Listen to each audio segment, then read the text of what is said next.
Olá você, seja muito bem-vindo a mais uma lição Sexta-feira, meu povo, tem como tema o cumprimento das festas. Mas, antes disso, meu nome é Ismael e eu sou seu anfitrião da lição dos jovens, então pegue sua lição, pegue a sua Bíblia e me acompanhe neste comentário porque essa lição tá muito top. E eu quero convidar você mais uma vez a se inscrever aqui no canal, a ativar o sininho, a comentar, a compartilhar, porque se o canal tem te ajudado a entender mais sobre a lição dos jovens, entendeu mais essa semana, estudar um pouco mais sobre o santuário, também irá ajudar mais pessoas a conhecer um pouco mais sobre Cristo. Como eu estava dizendo, sexta-feira tem como tema o cumprimento das festas. Durante toda essa semana nós olhamos um pouquinho para o santuário, nós entendemos algumas relações ali com os móveis que estão no santuário, com as repartições do santuário, nós entendemos de que forma nós podemos nos reconciliar com Deus, nós olhamos ali um pouco para o segundo mandamento, entendendo um pouquinho mais sobre a adoração, entendendo que para Israel o santuário era o centro da vida deles, ficava no centro ali do acampamento para mostrar que o rei de todas as coisas é quem deveria reinar a vida de cada um deles. E nós também pegamos alguns aproveitos para a nossa vida, algumas lições de como nós podemos também deixar Cristo ser o centro e o rei da nossa vida. E hoje, nessa sexta-feira, eu trouxe para vocês alguns textos de Ellen White do livro Patriarcas e Profetas. O primeiro texto que eu leio para vocês desse livro está lá na página 299 e aqui Ellen White escreve assim, O incenso que subia com as orações de Israel representa os méritos e a intercessão de Cristo, sua perfeita justiça, que pela fé é atribuída ao seu povo e que é a única que pode tornar aceitável a Deus o culto de seres pecadores. Diante do véu do lugar santíssimo estava um altar de intercessão perpétua e diante do lugar santo um altar de expiação contínua. Deveriam se aproximar de Deus por meio do sangue e do incenso, símbolos que apontam para o grande mediador, por intermédio de quem os pecadores podem se aproximar de Jeová e por meio de quem unicamente a misericórdia e a salvação podem ser concedidas à alma arrependida e crente. Então aqui, primeiro ponto que eu quero falar com vocês é para olhar sobre esse assunto. Nós falamos um pouquinho sobre o altar de holocausto e também falamos um pouquinho ali sobre o altar de incenso. Aqui a Ellen White está destacando a importância desse altar de incenso. Pense da seguinte forma, como eu falei essa semana. O ser humano não pode se aproximar de Deus. O ser humano é pecador e Deus é perfeito. Pecado e Deus não podem conviver, não podem andar lado a lado. Então, quando nós olhamos para Deus, nós estamos cobertos pela justiça de Cristo. Então, é através de Cristo que nós nos achegamos a Deus. E Deus olha para nós também através de Cristo. Por isso que nós temos condições de nos aproximarmos de Deus. Através do sangue de Cristo vertido na cruz, Ele nos deu o direito de nos aproximarmos de Deus. Então, quando nós oramos e oramos em nome do Filho, o Pai escuta. O Espírito Santo leva essa oração até o santuário celestial, traduz essa oração de uma forma correta para Deus, né? Porque a nossa oração, nossa fala é totalmente contaminada, totalmente convertida ali para o lado ruim. Então o Espírito Santo traduz isso daí, leva para o Pai e aí ali o Pai entende olhando através de Cristo. Então perceba a importância fundamental de Cristo na nossa oração, na nossa vida, todas as coisas que nós fazemos dependem única e exclusivamente de Cristo. Por isso que eu volto a dizer, é importante nós colocarmos Cristo como centro da nossa vida. Continuando a ler para vocês aqui, eu quero ler agora a página 313. Aqui Ellen White vai dizer assim, Lei cerimonial foi dada por Cristo, mesmo depois de que ela não devia ser observada. Paulo apresentou-a aos judeus em sua verdadeira posição e valor, mostrando o seu lugar no plano da redenção e sua relação com a obra de Cristo. O grande apóstolo declarou que essa lei é gloriosa e digna de seu divino originador. O serviço solene do santuário tipificava as grandiosas verdades que seriam reveladas durante as gerações sucessivas.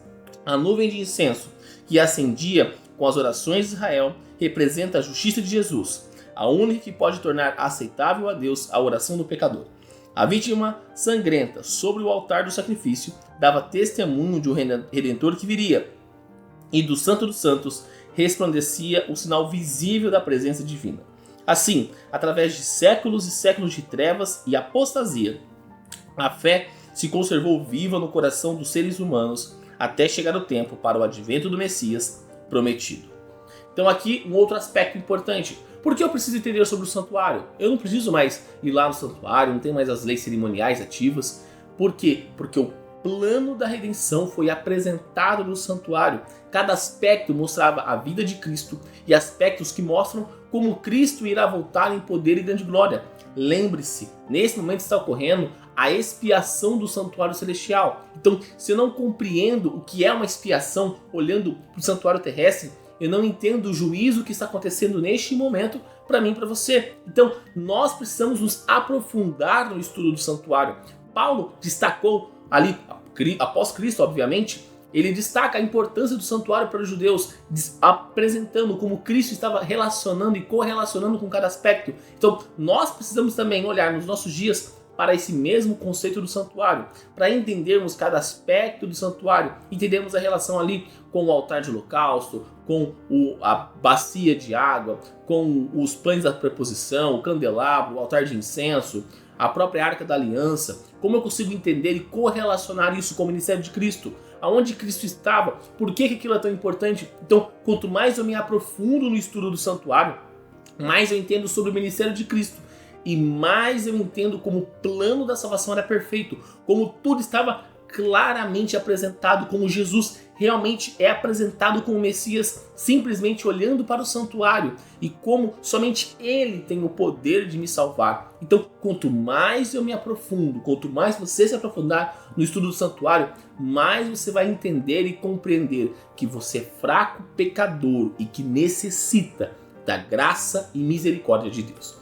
E para encerrar, eu quero ler para vocês aqui mais dois textos do mesmo livro do Patriarcas e Profetas, na página 473 e depois na página 475. E aqui Ellen White vai dizer assim, ó: no 14º dia do mês, à tarde, celebrava-se a Páscoa, comemorando o livramento do cativeiro egípcio, com cerimônias solenes e impressionantes, e apontando para o futuro sacrifício que libertaria do cativeiro do pecado. Quando o Salvador entregou sua vida no Calvário, cessou o significado da Páscoa e a ordenança da ceia do Senhor foi instituída como memorial do mesmo acontecimento de que a Páscoa tinha sido um tipo. A festa dos tabernáculos não era apenas comemorativa, mas também típica. Não só recordava a peregrinação no deserto, mas como festa da ceifa, celebrava a colheita dos frutos da terra e apontava para o futuro, para o grande dia da colheita final, em que o Senhor da Seara enviará seus ceifeiros para juntar o joio em feixes para o fogo e colher o trigo para o seu celeiro. Perceba que aqui a gente destaca duas festas, a festa da Páscoa e a festa dos tabernáculos. Olhando um pouco para a festa da Páscoa, o cristão comemora o quê? Se a gente olhar por ponto de vista bíblico, o cristão não comemora a Páscoa. Nós não temos por que comemorar a Páscoa. Nós não comemoramos a ressurreição de Cristo na Páscoa. A festa da Páscoa representava para o judeu esse conceito, essa apresentação sobre a libertação da nação de Israel do Egito.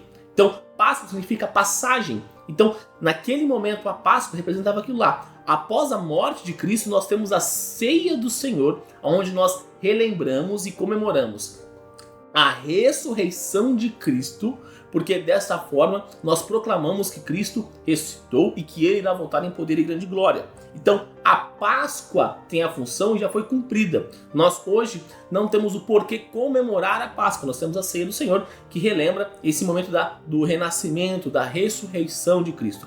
Se nós fôssemos olhar para as festas do santuário e comemorarmos alguma coisa relacionada com a ressurreição, seria a festa das primícias, porque Cristo foi o primeiro dos ressuscitados. Mas a Páscoa não tem relação nenhuma com a ressurreição. Então, nós precisamos olhar bastante para isso ao falarmos, ao apresentarmos e entendermos a Páscoa. Lógico que na época da Páscoa as pessoas estão mais preparadas para o vídeo de Cristo também, todo aquele conceito. Mas o cristão não comemora a Páscoa, tá? O cristão não comemora. Essa função da Páscoa foi lá no judaísmo, lá quando a lei cerimonial estava vigente. Após o sacrifício de Cristo, não tem mais o porquê nós comemorarmos a Páscoa, tá bom? Agora, em relação à festa dos tabernáculos, uma comemoração sobre a ceifa, sobre os frutos, sobre a colheita.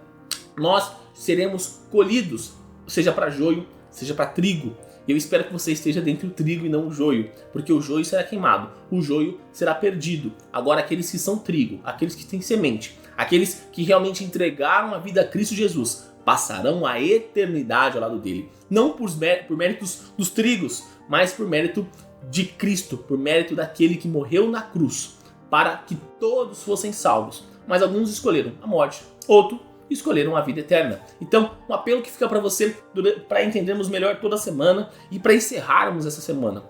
Foque a sua adoração em quem realmente merece. Cristo merece essa adoração. O seu celular não merece adoração. Uma pessoa não merece essa adoração. O seu emprego não merece adoração. O seu dinheiro não merece a sua adoração. Porque todas essas coisas que não merecem a sua adoração não podem te salvar. Elas vão te levar à morte eterna.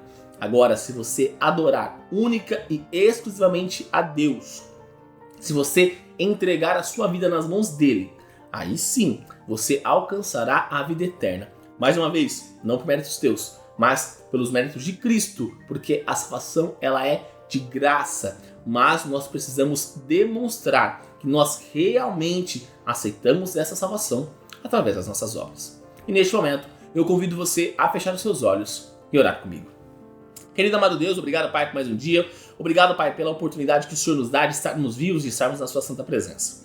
Obrigado, Pai, porque essa semana nós olhamos um pouquinho mais para o santuário, entendemos um pouco mais sobre esse local maravilhoso, Pai, sobre o plano da redenção, de como o Senhor apresentou cada detalhe naquela repartição, meu Pai. Entendemos que também o santuário é um reflexo do santuário celestial, que tudo o Senhor colocou aqui para apresentar para o ser humano, porque no santuário celestial existe, e o Senhor neste momento está no santuário celestial, meu Pai.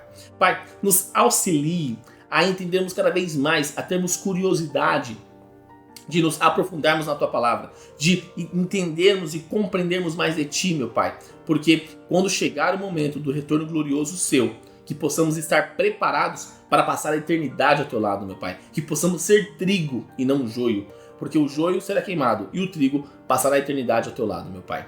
Também pedimos que o Senhor trabalhe no nosso peito, trabalhe no nosso coração, Pai, derrame a Sua sabedoria sobre nós, para que possamos cada vez mais crescer em verdade e em espírito, para que possamos cada vez mais entendermos que somos dependentes de Ti e colocarmos o Senhor como o centro da nossa vida, meu Pai, que possamos adorar única e exclusivamente a Ti. Fique conosco, perdoe os nossos pecados e tudo isso eu te peço e te agradeço em nome do Seu Filho Jesus. Amém. Galerinha, não se esqueça de se inscrever aqui no canal para você dar aquela força e também para você não perder os conteúdos que são produzidos. Lembrando que os vídeos da lição são postados de domingo a sexta-feira. Então quando você se inscreve no canal e você ativa o sininho, você sempre recebe uma notificação todas as vezes que os vídeos são postados no canal. Também deixa seu like nesse vídeo para mostrar que você gostou do conteúdo, para dar aquela força e também para o algoritmo do YouTube compreender que o canal é de qualidade, o canal é de relevância e que ele pode recomendar para mais pessoas, assim como você pode recomendar clicando aqui embaixo no botão de compartilhar e colocando nas suas redes sociais, Facebook, Instagram, WhatsApp, Telegram, enfim, a forma que você acha melhor de levar a mensagem de Deus a mais pessoas. E também clica aqui, ó, nessa playlist da lição dos jovens e nessa outra playlist das meditações que eu fazia aos sábados com vocês. Então é isso, galera. Espero que você tenha uma sexta-feira abençoada, um santo sábado na presença do Senhor e domingo estou de volta aqui neste canal com mais um comentário. Um forte abraço e até mais!